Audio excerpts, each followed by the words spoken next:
যে আমাকে একটু সময় দেন। সেটা হচ্ছে ধরুন উনি ভারতীয় আধিপত্য নিয়ে অনেক কথাবার্তা বললো। দেখুন বিএনপি সবসময় বাংলাদেশ জাতীয়তাবাদী রাজনীতি করে, তারা সবসময় আধিপত্যের বিরুদ্ধে সোচ্চার। আমি একটা উদাহরণ আপনাকে দিই। ধরেন হাসিনার অন্তর্বর্তীকালীন সরকার থাকা অবস্থায় বারবারই ইন্ডিয়া বলেছিল যে হাসিনাকে ফেরত দেওয়া সম্ভব না। আর বিএনপি যখন আসলো তখন কিন্তু হাদি হত্যাকাণ্ডকেও ফেরত দিলে স্বীকৃতি জানালো এবং এটাও বলেছে যে হাসিনাকে তারা ফেরত দেওয়ার চেষ্টা তারা করবে, তারা চেষ্টা চালাচ্ছে। এই কারণে হাসিনাকে তখন ইন্ডিয়া একথা বলেছিল যে তুমি আমাদের ইন্ডিয়া থাকার দরকার নয়, তুমি কাতার বা ইউকেতে চলে যাও। হাসিনা বলছে আমরা কাতার ইউকেতে যাবো না। ঠিক আছে, তো সুতরাং আপনার এই গুডউইলটা দেখতে হবে, কার সাথে কোন সম্পর্কটা ব্যক্তিটা দেখতে হবে। তারপর একটা বিষয় দেখুন, এই যে তনু হত্যাকাণ্ড ঘটলো, তনু হত্যাকাণ্ড ঘটার পর আজ পর্যন্ত কি এত বছর ঘটে গেল, আজ পর্যন্ত রহস্যই উদ্ঘাটন হলো না। বিএনপি আসার পরে কিন্তু এখানকার কিন্তু যে আসামিগুলা বা যাকে এখানকে সার্ভিলেন্সে ধরার কথা সেখানে কিন্তু সামনে আসলো। এখন এই জিনিসগুলো কিন্তু রাষ্ট্রে সবাই জানতো, কিন্তু ব্যাপারটা হচ্ছে গুডউইলের ব্যাপার। আর দেখুন উনি কথায় বারবারই ইন্ডিয়ান আধিপত্য, সবাই তো আমরা ইন্ডিয়ান আধিপত্যের বিরুদ্ধে লড়াই করতেছি, কিন্তু ব্যাপারটা হচ্ছে কি এখানে একটা গুড ওয়ার্কিং রিলেশন আপনার রাখতে হবে। তো ওয়ার্কিং রিলেশন বিএনপি কেন করতেছে এটা আমাদের গাত্র জ্বালা হচ্ছে, এটা হচ্ছে একটা কাহিনী।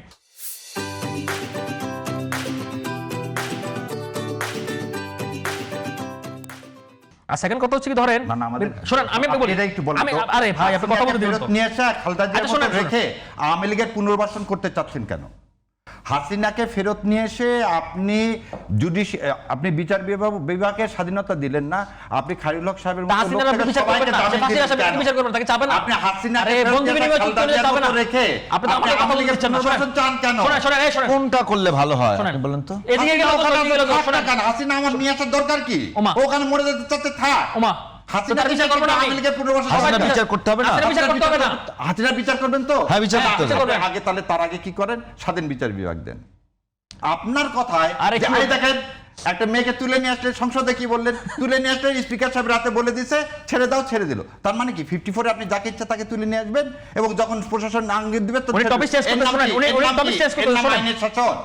শুনেন উনি টপিক চেঞ্জ করতে আমাকে কথা বলার জন্য উনি টপিক চেঞ্জ করতেছেন। হাসিনা বিচার করবে না, এটা আমি বিশ্বাস করি না। আমি এটা বললাম তো হাসিনাকে যেদিনই ফেরত নিয়ে আসবেন আমি লিখে দিলাম এই খালেদা জিয়ার মতো তারা একটা এতদিন বলতো যে হাসিনা কেন ফেরত দেন, এখন বলছে হাসিনা ফেরত আনা যাবে না। এটা কন্ট্রোভার্সিটা দেখেন, কন্ট্রোভার্সিটা দেখেন। এতদিন বলছে হাসিনা কেন ফেরত আনা হবে না, ভারতে বলো, এখন বলছে হাসিনাকে ফেরত যাওয়া যাবে না। আচ্ছা শুনেন দেখছেন কথাবার্তা একটা বলুন তার এমপি কি জন্য আওয়ামী লীগের নেতার গলায় মালা দিল আর আওয়ামী লীগের মানবতা সম্পাদককে কি জন্য এমপি বানালো? শুন আমার এই কথাটা আগে পয়েন্ট এটা বলো আচ্ছা এক এক শেষ মুহূর্তে একটা টাইম শেষ বলেন। শুনেন সেটা হচ্ছে কি ধরেন বর্ডার কিলিং এর বিরুদ্ধে প্রথম বিএনপি মুখ খুলছে, জামাত কি 1.5 বছর মুখ খুলছে, বিএনপি আগরতলা বর্ডার কিলিং হয়নি 1.5 বছর।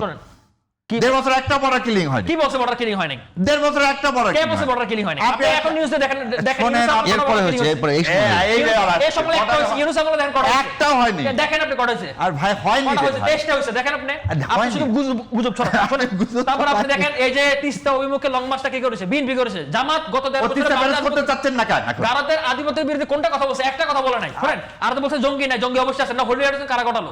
তারপরে এই যে বাংলাবাদীদেরকে গ্রুমিং করলো কারা? এই জামাত বাংলাবাদীদেরকে গ্রুমিং করেছে।